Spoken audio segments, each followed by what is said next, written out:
लोग बड़े चाव से डाइटिंग शुरू करते हैं और फिर जल्दी तंग आ जाते हैं, तो इस बारे में आप क्या कहना चाहेंगे? बहुत लोग ऐसे हैं जो वेट लॉस की कोशिश करते हैं कि बंदिशों के ना होने के बावजूद हम किस तरीके से वेट लॉस कर सकते हैं। तो हलवा और पूरी हमें बेडौल नहीं करता, हमारी सेहत को बनाता है, हमारा स्वाद भी बना रहता है। से गैस्ट्रिक प्रॉब्लम से, कब्ज से, तीनों चीजों से बिना दवाइयों के बचा रहेगा। नमस्कार, D5 चैनल हिंदी देख रहे दर्शकों का मैं वंदना स्वागत करती हूँ। आज एक बार फिर हम जुड़े हुए हैं हैप्पीनेस गुरु PK खुराना जी से। खुराना जी, आपका बहुत बहुत स्वागत है हमारे इस प्रोग्राम में। बहुत शुक्रिया वंदना जी इस इंट्रोडक्शन के लिए, और नए साल में आप सबको बहुत बधाई।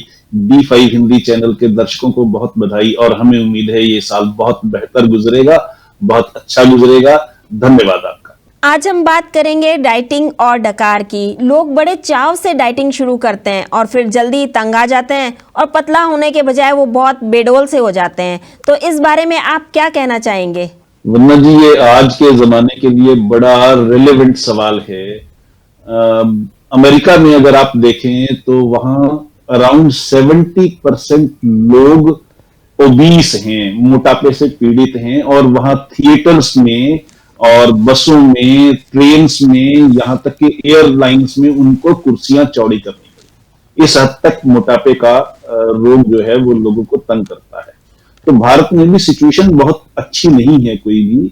यहां पर भी बहुत लोग ऐसे हैं जो वेट लॉस की कोशिश करते हैं, स्लिमिंग सेंटर्स में जाते हैं, डाइटिशियंस के पास जाते हैं।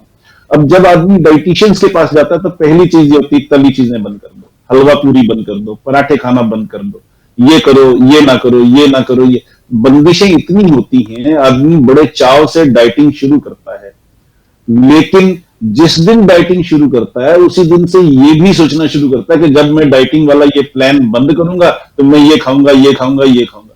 तो पहले दिन से ही दिमाग में, सबकॉन्शियस माइंड में डाइटिंग को पॉजिटिव रूप में लेने के बजाय, डाइटिंग चूंकि बंदिश है इसलिए वो नेगेटिव रूप में लेते हैं और डाइटिंग प्लान फेल हो जाती है। जब वो पहले महीने में एक बार पकौड़े खाते थे, महीने में 2 बार पराठे खाते थे, अब हफ्ते में 4 बार खाने लगे जब डाइटिंग प्लान बंद की, तो और ज्यादा बेडौल हो जाते हैं। आपकी बात बिल्कुल सही है कि डाइटिंग के लिए लोग जाते हैं लेकिन एक्चुअली बेडौल हो जाते हैं।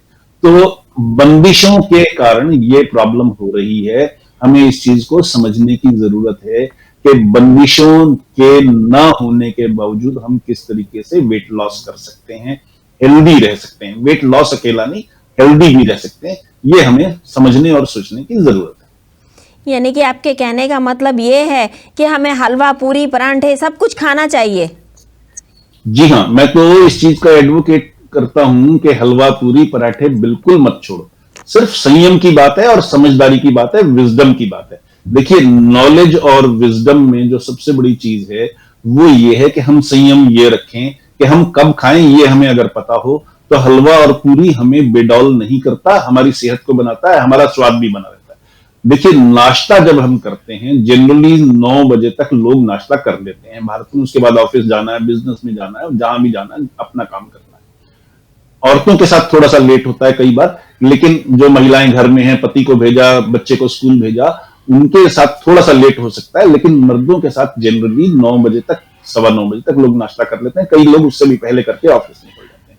अब 9 बजे नाश्ता करने का मतलब ये है, आप रात को 10:30, 11 बजे सोए, इसका मतलब आपके पास 14 घंटे का टाइम है दिन भर में जो आपने खाया उसको पचाने के लिए, डाइजेस्ट करने के लिए। और सारा दिन आप एक्टिविटीज में रहते हैं, भागदौड़ करते हैं, इधर उधर घूमते फिरते हैं। उसके कारण वो नाश्ते में खाई हुई चीज पच जाती है, शरीर को लगती है, खराब नहीं करती। प्रोवाइडेड आप ये संयम रखें कि हफ्ते में एक बार से ज्यादा ना लें, बाकी टाइम में आप हेल्दी चीजें लें। पर हलवा पराठा, हलवा पूरी और पराठे छोड़े नहीं, उनको संयमित कर ले, नियमित कर ले, बस इतना सा फर्क रखें। मैं तो कहता हूं जरूर खाएं, नहीं खाएंगे तो कैसे चलेगा? भगवान ने जो चीजें खाने के लिए बनाई हैं अच्छी चीजें हैं। भारत में तो ये चीजें बहुत चलती, होनी चाहिए, जरूर होनी। खाने के बाद कई बार डकार आती है और कई बार नहीं भी आती है, तो इसका क्या महत्व है सेहत में? हाँ, देखिए, ये आपने बहुत ही अच्छा सवाल पूछा, मुझे बहुत खुशी है। आप हमेशा जब सवाल पूछती हैं तो इस ढंग से पूछती हैं कि दर्शकों को पूरी जानकारी मिले, जो चीज मैं भूल जाऊं वो भी आप मुझे याद करवा देती हैं। तो पहले तो आपका इसके लिए शुक्रिया कि आपने डकार का जिक्र किया। देखिए, हमारा जो आमाशय है वो एक थैली के बराबर का है, एक मुट्ठी के बराबर का है, लेकिन वो थैली के रूप में एक्सपेंड हो सकता है और अपने साइज से 3 से 4 गुना तक फैल सकता है। हमारा भोजन आमाशय में जाता है सबसे पहले और वहां 5-6 घंटे रहता है। वहां उसकी डाइजेशन की क्रिया होती है, हमारे जो डाइजेस्टिव जूसेस हैं वो वहां उसके साथ मंथन करते हैं, विलोना करते हैं और उसके बाद उसमें से वो छोटी आंत में जाता है। अब जब हमारा पेट लगभग आधा भर जाए तो उसमें 25% उसके बाद डाइजेस्टिव जूसेस होते हैं जिन्होंने उसके साथ एक्शन करनी होती है और 25% रेस्ट ऑफ द स्पेस जो है उसमें शुद्ध वायु होती है। जब आधा पेट भर जाए तो हमें जो डकार आता है उसको कहते हैं तृप्ति डकार। तृप्ति डकार का मतलब ये है कि पेट अब जरूरत जितनी थी उतना आपने खा लिया, अब इसमें डाइजेस्टिव जूसेस भी हैं और शुद्ध वायु भी है जो मंथन के लिए जरूरी है, डाइजेस्ट करने के लिए जरूरी है, इसलिए अब आप खाना बंद कर दीजिए, उसको कहते हैं तृप्ति डकार। उसके बाद अगर आपने खाना जारी रखा, नहीं बंद किया, तो जब पेट पूरा भर जाएगा, ठसाठस भर जाएगा, उस वक्त आपको आएगा पूर्ण डकार, उसको कहते हैं। तो पूर्ण डकार का मतलब यह है कि आपका पेट बिल्कुल भर गया, ना तो डाइजेस्टिव जूसेस की जगह बची, ना शुद्ध वायु की जगह बची, तो वो जो चीज है वो खतरनाक चीज है। तीसरा होता है जब आपको डाइजेस्टिव जूसेस भी उसमें नहीं रहे और शुद्ध वायु भी नहीं रही है आपके आमाशय में, सिर्फ भोजन है, तो 5 या 6 घंटे के बाद उसने उसको आमाशय से छोटी आंत में डालना ही है, धकेलना ही है, भेजना ही है। अब अगर डाइजेस्टिव जूसेस नहीं है और मंथन करने के लिए जगह नहीं है तो वह भोजन सड़ेगा और सड़ा हुआ भोजन आंतों में जाएगा। तो उस वक्त जो वायु हमारे जो होनी चाहिए थी आमाशय में वो हमारे फूड पाइप में होती है और फूड पाइप में ही वो जूसेस भी हैं, वो इंटरेक्ट कर रहे हैं और तब वो जो डकार आता है वो आता है खट्टा डकार। तो खट्टा डकार है और अगर जब वो आंतों में चला जाए आमाशय से भोजन, उस वक्त जो आता है उसको कहते हैं भूख डकार। तो 4 तरह के डकार हैं। पहला है तृप्ति डकार, जब आपका पेट जितना भरना चाहिए उतना भर गया। दूसरा है अगर आप खाते रहे फिर भी, तो फिर उसमें आएगा पूर्ण डकार। तीसरा है खाते रहने के बाद जब आंतों में चला गया तो आंतों में जा रहा है, उस वक्त आपको खट्टे डकार आ रहे हैं। और चौथा है जब आंतों में जा चुका, आमाशय फिर खाली हो गया, तो भूख डकार, यानी अब आपको भूख लगने की प्रक्रिया दोबारा से शुरू हो जाएगी। ये 4 तरह के डकार हैं। इसका सेहत में महत्व ये है कि अगर आप तृप्ति डकार का ध्यान रखें, उस वक्त खाना बंद कर दें, तो आपको खट्टे डकार नहीं होंगे, गैस की प्रॉब्लम नहीं होगी, बीमारियां नहीं होंगी, पेट खराब नहीं होगा, कब्ज नहीं होगा। ये सेहत का रिलेशन है डकार के साथ। तृप्ति डकार आते ही आपको भोजन बंद कर देना। अगर किसी को ये तृप्ति डकार आए ही ना या उसे पता ही ना चले कि भाई तृप्ति डकार आया है, तो क्या करना चाहिए? हाँ, ये बड़ा इंपॉर्टेंट सवाल है। असल में वेस्टर्न कंट्रीज में चूंकि वो ठंडे देश हैं, वहां ये कहा जाता है हर 2-2 घंटे बाद कुछ खाते रहो। भारत गर्म देश है, यहां उसकी जरूरत नहीं होती। यहां नाश्ता, लंच और डिनर, ये 3 चीजें ही आपके लिए काफी हैं। बीच में शाम को आपने थोड़ा बहुत स्नैक्स ले लिए, चाय कॉफी एक आध बार ले ली, वो अलग बात है। अदरवाइज मुख्य भोजन जो है वो 3 है, नाश्ता है, लंच है और डिनर है।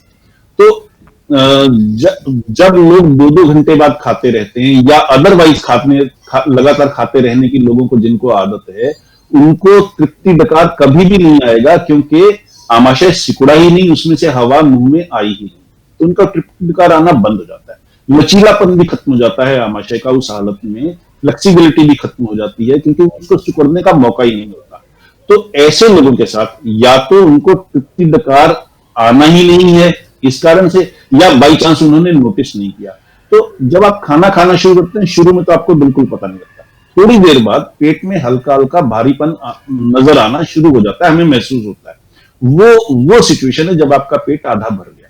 उस वक्त तृप्ति डकार आए या ना आए, ध्यान रख करके, जिनको तृप्ति डकार नहीं आता और पता नहीं लगता, वो फिर ये अवेयरनेस रखें कि जब पेट में भारीपन होना महसूस हो, उस वक्त वो खाना बंद कर दे। वो सिचुएशन है जब तृप्ति डकार आना चाहिए था। इसलिए तृप्ति डकार का फिर ऐसे लोग वेट ना करें, सिर्फ पेट के भारीपन से ही उनको समझ में आता है। रोज हम खाते हैं, मैं 4 चपातियां खाता हूं कि 2 चपातियां खाता हूं कि 1 खाता हूं, कितने चावल खाता हूँ, कितनी सब्जी खाता हूँ, वो हर आदमी को अंदाजा होता है। तो उसके हिसाब से आदमी को खुद देखना चाहिए, विवेक के हिसाब से, कि कब उसको तृप्ति डकार आना चाहिए था, उस हिसाब से भोजन खाना बंद कर दे और उसमें सलाद की मात्रा बहुत ज्यादा रखे, तो आदमी सेहतमंद होगा, खुशहाल होगा। वो खट्टे डकारों से, गैस्ट्रिक प्रॉब्लम से, कब्ज से, तीनों चीजों से बिना दवाइयों के बचा रहेगा। तो दवाइयों से बिना भी हम जब सेहतमंद हो सकते हैं अपने ही घर में, बिना कुछ किए, बिना एडिशनल चीज किए, बिना हलवा पूरी छोड़े, बिना पराठा खाना छोड़े, जब हम सेहतमंद हो सकते हैं तो क्यों ना सेहतमंद। तो मैं तो सबको ये कहना चाहूंगा आपके माध्यम से, आपने ये बहुत अच्छे सवाल आज पूछे, कि नए साल में हम ये प्रण करें कि हम उतना ही खाएं जो हमारी सेहत के लिए अच्छा है, ताकि हम अपने परिवार में कंट्रीब्यूट कर सकें, समाज में कंट्रीब्यूट कर सकें, देश में कंट्रीब्यूट कर सकें। यही मैं कहना चाहूंगा। खुराना जी, आपने हमें बहुत ही अच्छी बातें बताई, आपका बहुत बहुत धन्यवाद। बहुत शुक्रिया। और मैं फिर से एक बार नए साल की बधाई आप सबको भी और आपके माध्यम से D5 हिंदी चैनल के दर्शकों को भी देना चाहता हूं। प्लस आप सबका धन्यवाद और D5 हिंदी चैनल के दर्शकों का धन्यवाद, जिनके प्रेम की वजह से हम हमेशा एक दूसरे से जुड़ते हैं, रूबरू होते हैं, मुखातिब होते हैं, बातचीत करते हैं, एक दूसरे से सीखते हैं। धन्यवाद। अगले एपिसोड में आपसे फिर मुलाकात होगी, तब तक के लिए नमस्कार।